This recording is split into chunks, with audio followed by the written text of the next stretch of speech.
This is a reading of The Mental Equivalent Lectures by Emmet Fox. Chapter 1. The Mental Equivalent. This book is comprised of 2 lectures delivered by Emmet Fox at Unity School of Christianity, Kansas City, Missouri.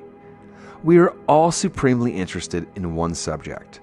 There is one thing that means more to us than all the other things in the world put together, and that is our search for God and the understanding of His nature. The aim of the metaphysical movement is to teach the practice of the presence of God. We practice the presence of God by seeing Him everywhere, in all things and in all people, despite any appearances to the contrary. As we look about the world with the eyes of the flesh, we see disharmony, fear, and all sorts of difficulties. But our leader Jesus Christ taught us saying, "Judge not according to appearance, but judge righteous judgment." So when we see the appearance of evil, we look through it to the truth that lies back of it. As soon as we see this truth, and we see it spiritually, the appearance changes because this is a mental world. Now, most people do not know this. They think that this is a material world, and that is why humanity has so many problems. After 19 centuries of formal Christianity, the world is passing through desperate difficulties. But we know the truth. We do not judge by appearances. We know that we live in a mental world. And to know that is the key to life. If a child could be taught only one thing, it should be taught that this is a mental world. I would let all the other things go and teach them that. Whatever enters into your life is but the material expression of some belief in your own mind. The kind of body you have, the kind of home you have, the kind of work you do, the kind of people you meet are all conditioned by and correspond to the mental concepts you are holding. The Bible teaches that from beginning to end. I am putting it in the language of metaphysics. The Bible gives it in the language of religion, but it is the same truth. About 20 years ago, I coined the phrase mental equivalent, and now I want to say that for anything that you want in your life, a healthy body, a satisfactory vocation, friends, opportunities, and above all, the understanding of God, you must furnish a mental equivalent. Supply yourself with a mental equivalent, and the thing must come to you. Without a mental equivalent, it cannot come. Now, as to the things in your life that you would like to be rid of, and everyone has such things in their life, perhaps bodily difficulties or faults of character are the most important. We all have habits of thought and action, and we all have business, family, and personal conditions we would like to be rid of. If we rid our mind of the mental equivalent of them, they must go. Everything that you see or feel on the material plane, whether it is your body, your home, your business, or your city, is but the expression in the concrete of a mental equivalent held by you. Everything in your city is the embodiment of mental equivalents held by the citizens. Everything in your country is the embodiment of mental equivalents held by the people of the country. And the state of the world embodies the mental equivalent of the 2,000 million people who make up the world. What about war? That is the physical expression of a mental equivalent held by the human race. The human race has believed in the old bogey of fear. It is believed that you can enrich yourself by taking something belonging to someone else. It has believed in death. It has believed in lack. It has believed that aggression pays and that helping yourself to other people's things is a good policy. We have all believed this in some degree. The natural result of this has been to precipitate, in the outer, a picture of war, death, suffering, and so on. Because humanity had the mental equivalent of war, the war came. Today the world is beginning to get the mental equivalent of peace, and that is why peace will come. A new world will come. The new world will be worth living in. In the great new world that is going to come a little later on, and it will come sooner than some people think, there will be peace, harmony, and understanding between man and between nation and nation. But always, the thing you see in the outer is the precipitation on the physical plane of a mental equivalent held by one or more people. Now, of course, I borrowed this expression, mental equivalent, from physics and chemistry. We speak of the mechanical equivalent of heat, for example, and engineers have to work out the equivalent of one kind of energy in another kind of energy. They have to discover how much electricity they will need to do certain mechanical work, such as driving a compressor.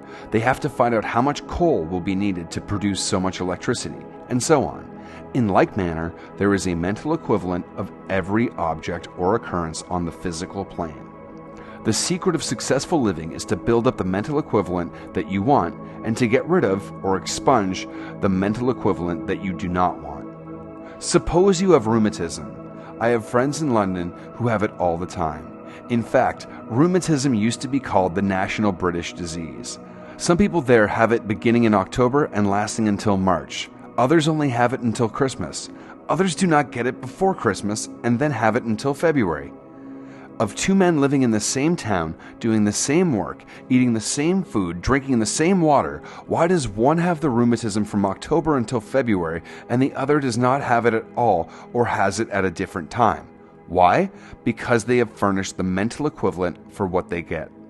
Why is a quarrelsome person always in trouble? He makes New York too hot to hold him, so he goes to Chicago. He thinks he will like it in Chicago, but pretty soon he has enemies in Chicago. So he goes to Kansas City. He has heard there are nice people there, but soon he is in trouble again. Why? He has what we call a quarrelsome disposition. He has the mental equivalent of strife. There is another man, and wherever he goes there is peace. If there is a quarrelsome family and he visits them, there is peace while he is there. He has the mental equivalent of peace and true divine love. So the key to life is to build in the mental equivalence of what you want and to expunge the equivalence of what you do not want. How do you do it? You build in the mental equivalence by thinking quietly, constantly, and persistently of the kind of thing you want, and by thinking that has two qualities, clearness or definiteness, and interest. If you want to build anything into your life, if you want to bring health, right activity, your true place, what he calls place is work, job. I'm going to call it that from now on. Inspiration. If you want to bring right companionship, and above all, if you want understanding of God, form a mental equivalent of the thing which you want by thinking about it a great deal, by thinking clearly and with interest. Remember, clarity and interest, those are the two poles. Chapter 2. Universal Polarity. The law of polarity is, of course, a cosmic law. Everything is produced by two other things. Anything that is ever produced anywhere in the universe is produced by two other things. That is the law of polarity. In the organic world, we see it as parenthood. In the inorganic world, the world of physics and chemistry, we see it as the protons and electrons. That is how the material universe is built up. It always takes two things to produce a third. And that is the real ultimate meaning back of the Trinity. There were Trinitarian doctrines before the time of Christ. They had trinities in ancient Egypt and India and Chaldea and Babylonia. Always there is the Trinity: Father, Mother, Child. Activity, material, production. Go where you like, seek where you will find the Trinity. In the building up of thought, the two poles are clarity of thought and warmth of feeling. The knowledge and the feeling. 99 times in 100, the reason why metaphysical students do not demonstrate is the word he uses instead of manifest. I'm going to use manifest because that's how we say it these days. So 99 times in 100, the reason why metaphysical students do not manifest is that they lack the feeling in their treatments. They speak the truth. Oh yes, I am divine spirit. I am one with God. But they do not feel it. The second pole is missing. When they talk about their troubles, they are full of feeling. But when they speak of truth, they are about as cold as a dead fish. And I cannot think of anything chillier than a cold fish, unless it is a metaphysician who has lost his contact with God. They say, I am divine spirit, and they say it with no feeling. But when they say, I have a terrible pain, it is loaded with feeling. And so the pain they get and the pain they keep. A man is out of work and he says, God is my infinite supply. Man is always in his true work. It is said perfunctorily, with no feeling. But if someone asks him whether he has found work, he says, I have been out of work for 2 years. I wrote letters, I went after that job, but they were prejudiced against me. They wouldn't give me a chance. As soon as he gets on the negative side, the feeling comes in, and he manifests that. He remains unemployed. To think clearly and with feeling leads to manifestation, because you have then built a mental equivalent. Think of the conditions you want to produce. If you want to be healthy, happy, prosperous, doing constructive work, having continuous understanding of God, you do not picture it necessarily, but you think it, feel it, and get interested in it. What we call feeling, in connection with thought, is really interest. Feeling is not excitement. Did you ever hear of anything coming from excitement except apoplexy? True feeling and thought is interest. You cannot show me a man or woman who is successful in their field from president down to shoeblack who is not interested in their work, nor can you show me any man who has his heart in his work who is not successful. The most successful shoeblack you have in town here is vitally interested in his work. He has his heart in it. He is a young boy and he loves his work. He did such good work that I gave him an extra tip when he finished polishing my shoes, but no money could really pay him for his work. He was so tickled as he did his work. He loved it so much that I did not really pay him. He paid himself. He enjoyed it, and he had a line of people waiting for him. You build a mental equivalent for what you want by getting interested in it. That is the way you create feeling. If you want health, get interested in health. If you want the right job, get interested in service, doing something that is really serving your fellow man.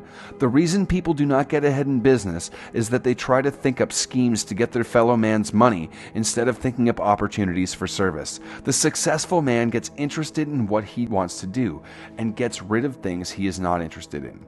How are you going to expunge the wrong mental equivalents? Suppose you have a mental equivalent of resentment, or unemployment, or criticism, or not understanding God. When somebody talks about God, it does not interest you much. You get sleepy or bored. Perhaps you do not get along with people. Not that you quarrel with them, but they quarrel with you. The quarrel happens. What is to be done? The only way to expunge a wrong mental equivalent is to supply the opposite. Think the right thing. The right thought automatically expunges the wrong thought. If you say, I am not going to think about resentment anymore, I don't believe in it. There is nothing to it. I am not going to think of it anymore. What are you thinking about except resentment? You are still thinking resentment all the time and strengthening the mental equivalent of resentment. Forget it. Think of health and bodily ease and peace and harmony and speak the word of it. Then you are building up a mental equivalent of health. If you want your true job, if your problem is unemployment, no job, the wrong job, or a job you don't like, if you say, I am not going to think of unemployment anymore, you are wrong. That is thinking unemployment, is it not? Think true job, true vocation. If I say to you, don't think of the Statue of Liberty in New York, you know what you were thinking about. You were not thinking of anything except the Statue of Liberty. There she is, complete with torch in her hand. I said, don't think of her. But you do. Now I'm going to say that some time ago I visited, near Springfield, Illinois, a perfect reproduction of the village of New Salem as it was in the days of Abraham Lincoln. Even the log cabin is furnished as it was in his day. The National Park Commission has done it all. Now you have forgotten the Statue of Liberty for a few seconds, haven't you? You have been thinking of New Salem. I gave you a different idea. That is the key to the management of your mind, the management of your thinking, and therefore the key to the management of your destiny. Do not dwell on negative things, but replace them, supplant them with the right constructive things. The law of mind is that you can only get rid of one thought by substituting another. If a carpenter drives a nail into a wooden wall or into a beam, there it is. Now if he takes a second nail and drives it against the first is driven out and falls on the floor, and the second one takes the place of the first one. That is what happens in the mind when you substitute one image for another. For everything in life, there has to be a mental equivalent. If you will start in this very day and refuse to think of your mistakes, and of course that includes the mistakes of other people, if you will cease to think of mistakes and hold the right concepts instead, cease to think fear and think of divine love instead, cease to think lack and think prosperity and the presence of God's abundance instead, and then, if you will think as clearly as possible and get interested, you will be building a mental equivalent of happiness and prosperity. If your thought is very vague, you do not build a mental equivalent. If your thought is lacking in interest, you do not build a mental equivalent. So make your thoughts as clear and definite as possible. Never strain. As soon as you start straining, taking the clenching fist attitude, saying, I am going to get what I want, I am going to get it if it kills me, all mental building stops. We have all been told to relax. I have seen people tense up as soon as they were told to relax. They were going to relax if it killed them, and of course they missed the whole point. Get the thought of what you want as clear as you can. Be definite, but not too specific. If you live in an apartment and say, I want a house in the country or in the suburbs, and I want to have a porch and a large yard with trees and flowers, that is all right. But do not say, I must have a certain house, the one at 257 9th Street or 21 Fifth Avenue. Suppose you go shopping. Well, you should know what you are shopping for. You should have some definite idea. If you say, I want something, I don't know what, I will leave it to God. If you say, I want a business, it may be a farm or a shop I will leave it to divine mind. You are foolish. What are you here for? You must have some desires and wishes because you represent God here. You must say, yes, I want a shop, and I know the kind of shop I want. I know a woman who manifested a hat shop. She had no capital, but she wanted to go into business. She wanted a hat shop. She loves to make hats. She has a natural flair for it. She can make hats that look well on the homeliest people. And this is the art of millinery, isn't it? She was a good businesswoman. So she built the mental equivalent of a hat shop. She did not say, I must be in a certain block on a certain street. She did not say, I am going to get a hat shop if it kills me, or I am going to get a hat shop and I want Jane Smith's hat shop. She built a definite mental equivalent, and that is the right way. If you say, I want a strong, healthy body, and build up a mental equivalent for it by constantly thinking of your body as perfect, that is fine. Do not think of the details very much. Do not say, first of all, I'm going to get my teeth fixed up with right thought, and I'll let my bald head wait. Or maybe I should get my bald head fixed up first because my teeth can wait. The evil of outlining lies in going into small details and saying, I want it in my time, in my way, whether God wants it or not. Apart from going too much into small details, you must have definite ideas. Do not strain to get your ideas clear. They will be clear the second day or the 52nd day. If you have a pair of field glasses and you look at something and want to focus clearer, you slowly turn the wheel until the focus is clear. Getting your mental equivalent may take you a week or a month or a year. Charge it with interest, like an electric charge, or it is dead. Love is the only way. You cannot be interested in a thing unless you love it. If you love it, it is filled with interest. It is filled with energy and life, and it comes true. There is an interesting story about Napoleon. He thought a big nose was a sign of strong character. He said, give me a man with plenty of nose. If someone came to him and said that a certain officer ought to be promoted, he would say, has he got plenty of nose? Give me a man with a big nose. If an officer was killed, he replaced him with someone with a big nose. You know what happened? The law sent him Wellington, and Wellington destroyed him. Wellington had the largest nose in English history. He said himself it was more of a handle than a nose. Take that as a joke if you like, but it does carry an important lesson. The doctrine that you will get whatever you provide the mental equivalent for. I have known some very, very remarkable cases where people furnished the mental equivalent and out of the blue came things they could never have hoped for in the ordinary way. I know many men and women in London and New York and other places who seemingly had no human chance to attain success, but they got hold of this knowledge of mental equivalence, they quietly and faithfully applied this knowledge, and sometime sooner or later the thing they wanted came to them without any help from anything outside, and it stayed with them and brought a blessing. Chapter 3. Building a new mental equivalent.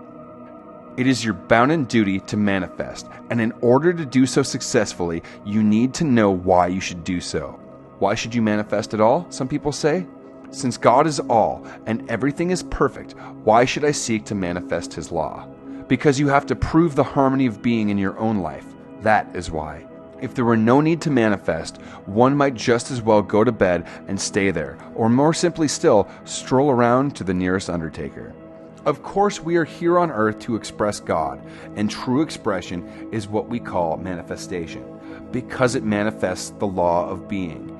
It is your duty to be healthy, prosperous, and free. It is your duty to express God to the utmost of your power, and you have no right to relinquish your efforts until you have accomplished this, until you have excellent health and are visibly regenerating, until you have found your true job and right activity, until you are free from conscious fear, anxiety, and criticism. You are not manifesting, and you must find out why and correct the error, whatever it is. Jesus has told us that we always manifest our consciousness, and Unity is teaching the same truth today. You always manifest what you habitually have in your mind. What sort of mind have you? I am not going to tell you, and do not let anyone else tell you either, because they do not know. People who like you will think your mentality is better than it is. Those who do not like you will think it is worse. So do not ask anybody about your mentality, but examine your conditions and see what you're manifesting. This method is scientific and infallible. If an automobile engineer is working out a new design for an engine, if he is going to do something different about the valves, for instance, he doesn't say, I wonder what Smith thinks about this. I like Smith. If Smith is against this, I won't try it. Nor does he say, I won't try this idea because it comes from France, and I don't like those people. He is impersonal and perfectly unemotional about it. He says, I will test it out and decide by the results I obtain. Then he tries it out, measuring the results carefully, and decides accordingly. He does not laugh or cry or get excited or bang the table, but he tests out the idea scientifically and judges only by results. That is how you should handle your mentality. That is how you should practice the metaphysical teaching. You manifest the state of your mind at any given time. You experience in the outer what you really think in the inner. This is the meaning of the old saying, as within, so without. Note carefully that in the Bible, the word within always means thought, and the word without means manifestation or experience. That is why Jesus said the kingdom of heaven, health, harmony, and freedom is within. Harmonious thought means harmonious experience. Fear thought or anger thought means suffering or frustration.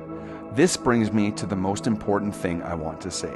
Namely that if you want to change your life, if you want to be healthier, happier, younger, more prosperous, above all, if you want to get nearer to God, and I know that you do, you must change your thought and keep it changed. That is the secret of controlling your life, and there is no other way.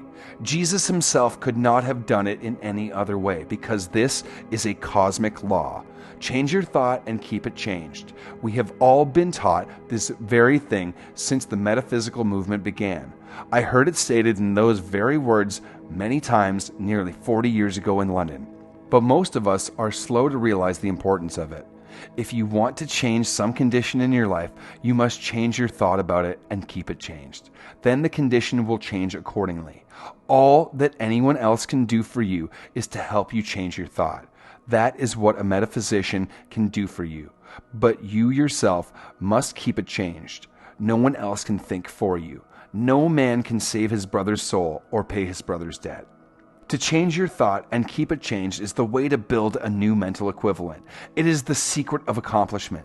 You already have a mental equivalent for everything that is in your life today, and you must destroy the patterns for the things you do not want, and then they will disappear. You must build a new pattern or mental equivalent for things you want, and then they will come into your life. Of course, changing your thought for a short time is the easiest thing in the world. Everyone does this when they go to a metaphysical meeting.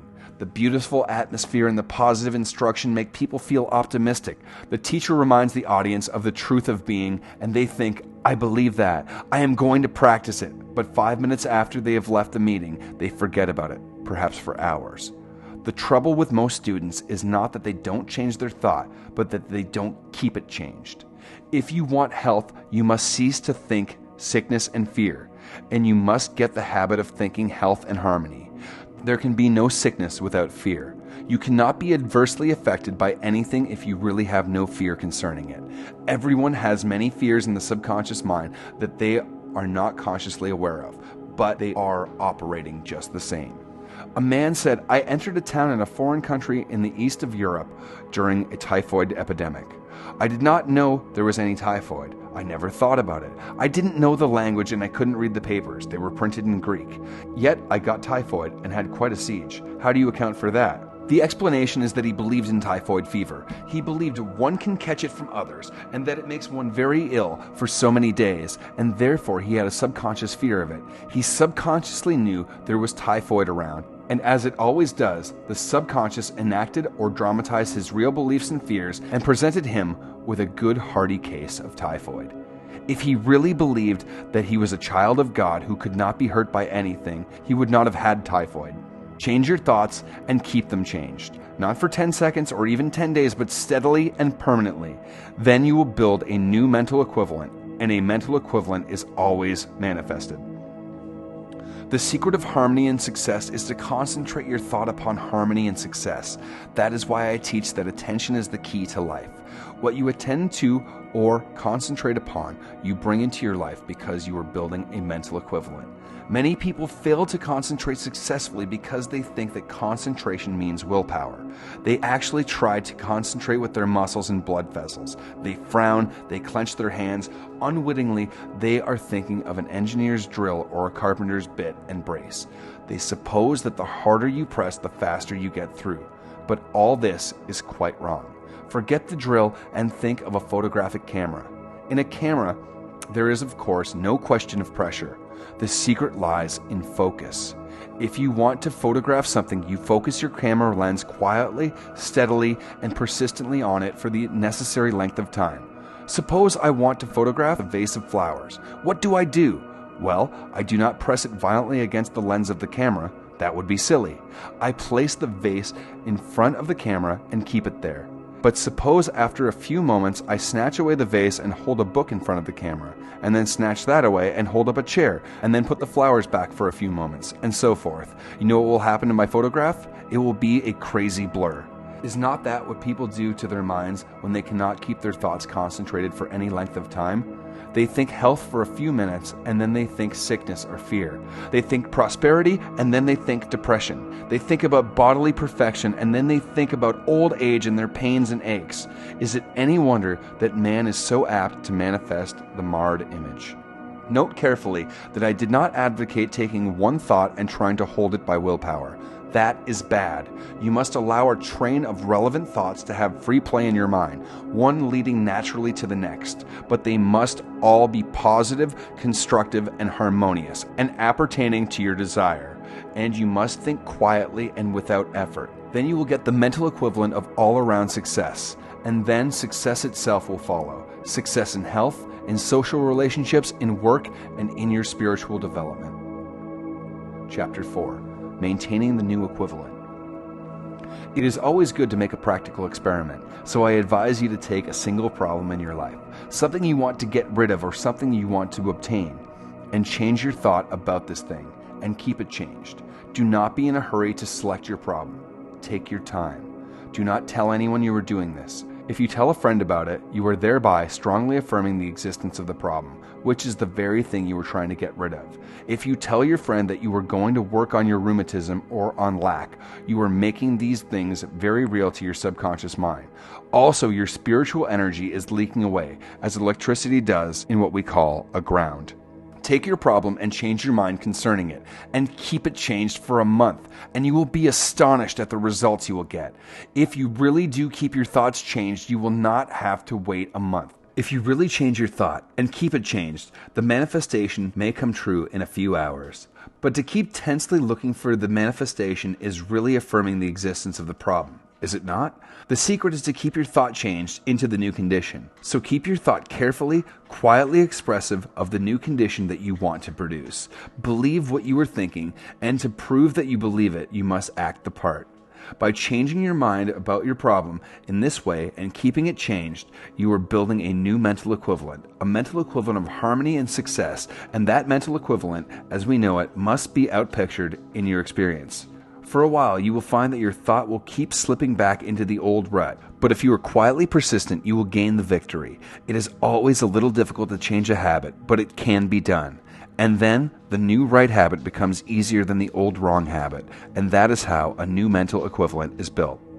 Change your mind and keep it changed. Do not talk about the negative thing or act as if it were there. Act your part as though the new condition were already in being in the outer. If you will do this, the new condition will presently appear in the outer, because the outer is always but the projection or outpicturing of the inner.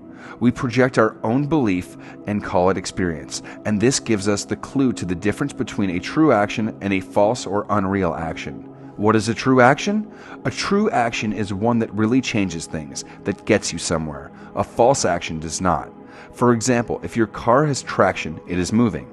That is a true action, and you will presently reach your destination. But if it does not have traction, there will be no movement, vibration, but you will not get anywhere. You are wearing out the engine and perhaps the tires, but you do not get anywhere. The same thing happens when a soldier is marking time, as we say. He is tiring himself and wearing out his shoes, but not getting anywhere. These are examples of false action. Suppose you have a difficult letter to write, or a sermon, or a lecture to prepare. Suppose you sit in front of a sheet of paper and draw curlicues, or cut the pencil to pieces, or tear your hair. These would be false actions, and many people do just that. Such actions get you nowhere. To decide what you are going to say, to start a current of thought and then write it down, is true action. You will note that the difference is that in the false action you begin from the outside. You had not prepared your thoughts. You tried to begin by writing. With the true action, you got your thoughts in order first, and then the writing or outer activity followed. A false action means deadlock. A true action is always fruitful. True activity is always from within outward. False activity tries to work from without inward. One is centrifugal and the other is centripetal, if you want to be technical. If you are working from within out, your work is alive and it will be productive. If you are working from outside inward, your work is dead and it will have a bad effect on you. Artists and literary people speak of potboilers. You know what a potboiler is. It's a picture that you paint or a story that you write, not because you are interested, but because you keep the monetary returns coming in. It is never good, because it is not the result of inspiration. It is done from the outside and is a false action. It is a common saying among writers that 3 potboilers will kill any talent, and that is true. The proper way to paint a picture is to see beauty somewhere, in a landscape or in a beautiful face, or wherever you please. You thrill to that beauty, and then you go to the canvas and express your inspiration there. That is art, and that is true action. It inspires other people, and it helps and develops you yourself. If you write a story or a novel because you have observed life, because you have seen certain things happen and studied certain people, and write it all down because you are alive with it, that is true action, and you write a great book. Dickens, George Eliot, Balzac, and all the great authors wrote in that way. But if you say, I will do 1,500 words a day and give my publishers the mixture as before, and that will secure my income, your work will be dead, and this policy will kill any talent that you may have. If you are in business and you are interested in your job and love it, your work is a positive action and must ultimately bring you success. Even if the work is uncongenial, but nevertheless you say, this is my job for the moment. I am going to do it as well as I can, and then something better will open up. You are working from within outward. Your work is a positive action, and before long, something really congenial will come to you. Most people know that these things are true. They know that they are true for pictures and stories and business life, but they do not realize that they are equally true for the things of the soul. Yet such is the case. If you pray and meditate from the outside just because you think it is a duty or because you will feel guilty if you do not, your prayers will be dead. You will get no manifestation and make no spiritual progress, and you will get no joy. But if you feel that when you are praying and meditating you are visiting with God, and that these moments are the happiest in the 24 hours, then you are working from within outward. Your spiritual growth will be fruitful, and you will grow very rapidly in spiritual understanding. When you pray in this way, there is no strain and your soul is filled with peace. The great enemy of prayer is a sense of tension. When you are tense, you are always working from the outside inward. Tension in prayer is probably the greatest cause of failure to manifest. Remember that the mind always stops working when you are tense. When you think, I must manifest this, or I must get that in 3 days, you are tense. You are using your willpower, and you will do more harm than good. Remember this, the door of the soul opens inward. If you will remember this, it will save you years and years of waiting for manifestations. Write in your notebook, the one you carry in your pocket, not the notebook you keep locked in your desk because that is a mausoleum. Or better still, write it on a card and place it on your dresser. The door of the soul opens inwards. And pray to God that you remember that truth every time you turn to Him in prayer. You know what it means when a door opens inward. The harder you push against it, the tighter you close it. When you press or force or hurl yourself against it, you only close it on yourself. When you relax and draw back, you give it a chance to open. In all theaters and other public buildings, the doors open outward. The law insists upon this because crowds are apt to become panic-stricken and then they push. And if the doors opened inward, the people would imprison themselves and be killed. The door of the soul opens inward. That is the law. Relax mentally, draw away from your problems spiritually, and the action of God will open the door for you, and you will be free. There is an old legend of the Middle Ages that is very instructive. It seems that a citizen was arrested by one of the barons and shut up in a dungeon in his castle. He was taken down dark stairs, down, by a ferocious-looking jailer who carried a great key a foot long. The door of the cell was opened, and he was thrust into a dark hole. The door shut with a bang, and there he was. He lay in that dark dungeon for 20 years. Each day the jailer would come. The big door would be opened, and with a great creaking and groaning, a pitcher of water and a loaf of bread would be thrust in, and the door closed again. Well, after 20 years, the prisoner decided that he could not stand it any longer. He wanted to die, but he did not want to commit suicide. So he decided that the next day, when the jailer came, he would attack him. The jailer would then kill him in self-defense, and thus his misery would be at last at an end. He thought he would examine the door carefully so as to be ready for tomorrow, and going over, he caught the handle and turned it. To his amazement, the door opened. And upon investigation, he found that there was no lock upon it and never had been, and that for all those 20 years he had not been locked in, except in belief. At any time in that period, he could have opened the door if only he had known it. He thought it was locked, but it was not. He groped along the corridor and felt his way upstairs. At the top of the stairs, 2 soldiers were chatting, and they made no attempt to stop him. He crossed the great yard without attracting attention. There was an armed guard on the drawbridge at the gate, but they paid no attention to him, and he walked out a free man. He went home unmolested and lived happily ever after. He could have done this any time through those long years since his arrest if he had known enough, but he did not. He was a captive, not of stone and iron, but of false belief. He was not locked in. He only thought he was. Of course, this is only a legend, but it is an extremely instructive one. We are all living in some kind of prison, some of us in one kind, some in another. Some in a prison of lack, some in a prison of remorse and resentment, some in a prison of blind, unintelligent fear, some in a prison of sickness. But always the prison is in our thought and not in the nature of things. There is no truth in our seeming troubles. There is no reality in lack. There is no power in time or conditions to make us old or tired or sick. The Jesus Christ teaching, and the unity movement in particular, comes to us and says, you are not locked in a prison of circumstances. You are not chained in any dungeon. In the name of God, turn the handle, walk out, and be free.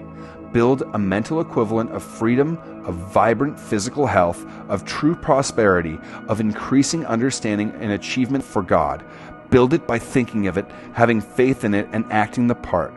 And the old limitation equivalent will gradually fade out, for the door is unlocked, and the voice of God in your heart says, be free. The end.